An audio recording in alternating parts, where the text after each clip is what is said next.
अपने आत्माओं थोड़ी सी कलाबाजी इसकी ओर दिखाते हैं। ये जो पारखी संत हैं, ये परमात्मा की उस वाणी को, बीजक को सत्य मानते हैं, ओनली बीजक को। पुण्यात्माओं, जिसने हल्दी की गांठ ले ली और उससे पंसारी का बोर्ड लगा लिया, ये कोई एक हल्दी की गांठ से पंसारी नहीं बनता। कबीर परमेश्वर की सर्ववाणी ही मान्य है। कबीर पवित्र, कबीर सागर और कबीर साखियाँ, कबीर शब्दावली, कबीर दोहावली, कबीर साहिब की ये कबीर बीजक, ये सभी परमात्मा का दिया हुआ ज्ञान है। इसमें थोड़ी सी झलक दिखाते हैं आपको। इस कबीर साहिब के बीजक ग्रंथ में सबसे पहली वाणी है, ये देखिएगा, ये है सतगुरु वे नमः और सतगुरु कबीर विरचित। कबीर बीजक तो कबीर साहब द्वारा रचित है, अनुवाद करता गलत है। ये पारक सिद्धांत इनका, ये पारक सत्यमेव जयते यहाँ लिखना था, झूठे में जयते। हाँ, सत्यमेव जय, सत्यम तो ही जीतेगी। देखिए, ये व्याख्याकार है अभिलाष दास, ये प्रथम भाग है। ये कहाँ से छपा है? वही प्रकाशक है, कबीर पारक संस्थान, संत कबीर मार्ग, प्रीतम नगर, इलाहाबाद। ये मुद्रक है वही, Indian press private limited, Panna Lal road, Allahabad. ये देखिएगा, इसमें क्या लिखा है? बीजक प्रथम रमैणी है बीजक की, ये प्रथम रमैणी है। ये देख, इसमें क्या लिखा है परमात्मा ने कि अंतर ज्योत शब्द एक नारी, हरि ब्रह्मा ताके त्रिपुरारी, ते तिरिये भगलिंग अनंता, तेऊ न जाने आदि और अंता, बाखिर एक विधाता की ना, और 14 ठाहर पाठ सोलीना। अब इसने के अर्थ किया है इसका, इस रमैणी का। यहाँ तो इसने तो को 10-10 प्रश्न बरस दिया अपने ज्ञान को ढकने के लिए। ये क्या कहता है? सभी देवधारियों के भीतर एक ज्ञान ज्योति है जिसे जीव चेतन या आत्मा कहते हैं। इसने तो जीव को परमात्मा सिद्ध करने की कुचेष्टा की है। मानव की कल्पना और शब्द योजना रूपी नारी या माया से ब्रह्मा, विष्णु तथा महादेव की उत्पत्ति स्थापना हुई। सृष्टि को समझने के लिए ब्रह्मा, विष्णु तथा महादेव की कल्पना की गई। इन तीनों के बहुत से पुत्री और पुत्र किए। बता, यो न्यों कह है कि सृष्टि को समझने के लिए ब्रह्मा, विष्णु, महेश ये काल्पनिक नाम है। अपने आत्माओं, इसमें क्या बता है? इसके साथ साथ आपको दिखाते हैं दूसरे कबीरपंथी। यो भी कबीरपंथी को आता है, एक और कबीरपंथी एक बहन ने अनुवाद किया है, उसमें कितना अंतर है। ये है विवेक प्रकाशिनी सतगुरु कबीर साहिब कृत बीजक। बीजक इसका टीका किया है टीकाकार साध्वी ज्ञानानंद जी। ये कोई ज्ञान कौर होगी, ज्ञानानंद जी नाम है इसका। और ये कहाँ से छपा है ये देखिएगा, सतगुरु कबीर साहिब कृत बीजक। बीजक टीकाकार ये वही। प्रकाशक हैं श्री कबीर ज्ञान प्रकाशन केंद्र, संत कबीर ज्ञान मार्ग, सिहोडी है सिरसिया, गिरिडीह है झारखंड से, तृतीय संस्करण। और ये यहाँ से छपी है। अब इसमें क्या किया है इसने, इस बहन ने इस टीका को बहुत अच्छी तरह किया है। देखिए, ये बीजक टीका, ये प्रथम रमैणी। इसमें क्या है? अंतर ज्योत शब्द एक नारी, हरि ब्रह्मा ताके त्रिपुरारी, ते तिरिये बगलिंग अनंता, तेऊ न जाने आदुरंता। अंतर ज्योति सबके भीतर बसने वाली आत्म ज्योति निअक्षर ब्रह्म पर, यदि यहाँ इन्होंने अनुवाद करे हैं शब्द अर्थ, सबके भीतर आत्म ज्योति के रूप में बसने वाले पार ब्रह्म परमेश्वर से आदि नाद और एक प्रकृति प्रकट हुई।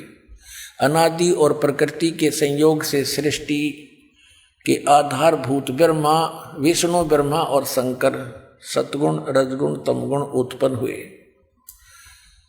तत्पश्चात प्रकृति आदि सहित इन त्रिदेवों तीनों गुणों से अनंत श्री क्षत्रिय पुरुष हुए, परंतु वे लोग भी अंतर ज्योति परमात्मा को आदि के आदि अंत को नहीं जान सके। अब वाखरी वाणी, ये इस वाखरी एक विधाता की ना 14 18 पाठ सोलीना, हरिहर वर्मा महंतो नाऊ, तीन पुन तीन बसावल गाऊं। अब ये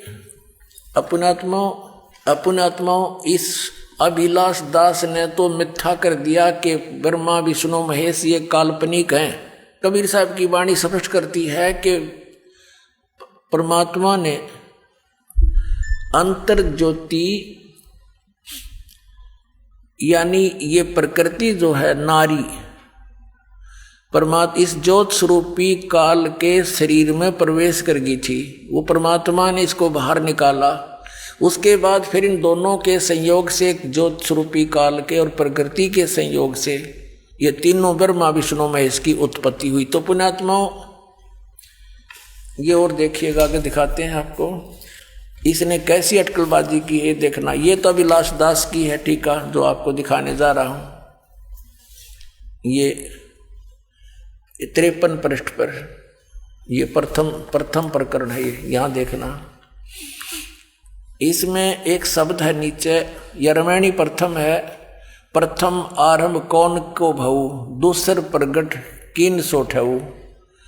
प्रगटे ब्रह्मा विष्णु शिव शक्ति, प्रथम भक्ति कीन जीव उक्ति।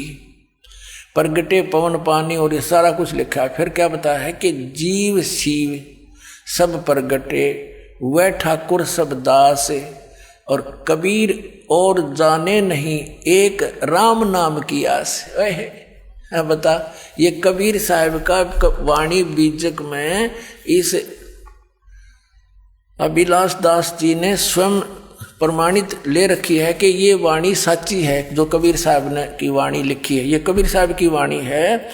और इसने इसका अनुवाद कैसे किया अड़ंगा, देखो ये 54 पृष्ठ पर बीजक, इसने यह अनुवाद किया कि जीव से ही शिव यानी ईश्वर देव आदि की कल्पना प्रकट हुई। ये काल्पनिक मानता है, पीछे से कल्पित पदार्थ ही स्वामी बन बैठे और कल्पना करता जीव उनके दास बन गया। कबीर साहब कहते हैं कि मैं और कुछ नहीं जानता, मुझे केवल उस आत्म स्वरूप की ही आशा भरोसा है जिसका राम नाम है।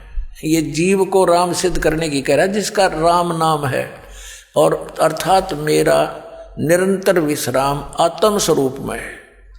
ये घुमा फिरा के कहना चाहे है कि जीव ही ब्रह्म है। और जबकि इस वाणी का प्रत्यक्ष अर्थ देखिएगा, ये वाणी जो 53 पृष्ठ पर है, यहाँ तो ये वाणी है, आगे उसका अपना अड़ंगा अनुवाद है। जीव शिव सब प्रगटे, वह ठाकुर सब दास। शिव माने परमात्मा, ये केवल शिव ये शंकर के लिए नहीं है। वेदों में शिव माने सर्वशक्तिमान, जो सबका कल्याण करने वाला। जीव और शिव सब प्रगटे, वह ठाकुर सब दास, यानी जीव तो उसके दास हैं, परमात्मा उनका मालिक है। कबीर और जाने नहीं, कबीर साहब कहते मैं और यानी तुम और मत जानो एक राम नाम की आस। कितना स्पष्ट है। अरे इस नडंगा के करा देख, इस दुनिया के नाश करने वाले ने, अज्ञान का भक्ति का नाश करने वाले ने, जीव से शिव यो ईश्वर देव आदि की कल्पना प्रकट हुई, कल्पना, और पीछे से कल्पित पदार्थ भी स्वामी बन बैठे और कल्पना करता जीव उनके दास बन गए। कबीर साहब कहते हैं कि मैं कुछ नहीं और कुछ नहीं जानता, केवल मुझे केवल उस आत्म स्वरूप की ही आस भरोसा है। बता, आत्म स्वरूप की खाक भरोसा है, गधा का गधा ने के भरोसा बता है तेरा गधे भैया। अब देखो इसका दूसरी, इस बहन जी ने कैसे टीका किया है, ये भी कबीर पंथी है, देखना। ये आपको दिखा दिया था भी, बार बार इनके प्रकाशक दिखा नहीं पाऊंगा ये बाकी। अब इसकी तीसरी रामायणी में ये है, ये इस लड़की, इस बहन के द्वारा अनुवाद है। ये तीसरी, ये चौथी रामायणी नीचे है, ऊपर तीसरी का लास्ट में है, जीव शिव सब प्रगटे वह ठाकुर सब दास, और कबीर और जाने नहीं एक राम नाम की आस। अब इस बहन ने कितना अच्छा अनुवाद किया है। इस तरह जीव और ईश्वर प्रकट हुए, ईश्वर स्वामी हुए और सभी जीव दास हुए। सतगुरु कबीर साहब कहते हैं कि मैं अन्य किसी को आराध्य नहीं मानता, प्रत्युत सर्वाधार सर्वाधिष्ठान सबको प्रकट करने वाले राम के भजन की ही आशा करता हूं। ये बिल्कुल सही अनुवाद है। अरिश नास्तिक ने, इस भक्ति नाशक ने, इसने इसका के अनुवाद कर रखा है। एक बार फिर पढ़ो, या अंग्रेजी जल्दी सी समझ में ना हो आपका। अब ये फिर अभिलाष दास वाली पढ़ो आप, ये इसका प्रकाशक है ये, और इसके देखना, या तीसरी रामायणी, या प्रश्न नंबर 53 पर हमने पहले भी पढ़ी थी, एक बार फिर देख लो। या तीसरी रामायणी के लास्ट में है, जीव शिव सब प्रगटे वह ठाकुर सब दास। इसमें बिल्कुल साफ है, बिल्कुल स्पष्ट है कि जीव यानी परमात्मा ना, जीव तो जीव और शिव परमात्मा, जीव शिव सब प्रगटे वह ठाकुर सब दास। वो एक सबका मालिक है, बाकी जीव उसके अधीन है, उसके दास है। फिर देखो, और कबीर साहब कहते हैं कबीर और जाने नहीं एक राम नाम की आस। और इसने के डंगा कराया से इस नास्तिक ने, ये देखो यहां लिखा है चम्मन पे, जीव से शिव ईश्वर, जीव से ईश्वर देवादि की कल्पना प्रकट हुई। ये उल्टा ठोक रहा है खुट्टे, क्योंकि जीव तो भगवान प्रकट होया। देख इसका अनुवाद, जीव से शिव देव आदि की कल्पना प्रकट हुई, यानी जीव तो ईश्वर होया उत्पन्न, और पीछे से कल्पना काल्पनिक पदार्थ स्वामी बन बैठे, काल्पनिक कर्ता जीव उनके दास बन बैठे, काल्पनिक कर्ता के जीव दास बन बैठे। कबीर साहब कहते हैं कि मैं और कुछ नहीं जानता, मुझे केवल उस आत्म स्वरूप का ही आशा भरोसा है, और जिसका नाम राम है, और मेरा निरंतर विश्राम स्वरूप राम में है, यानी अपने जीव राम में है, जीव राम की भक्ति करता हूं मैं। ये कहना चाहे, बता इस खूटा ठोक का कितना है ठिकाना।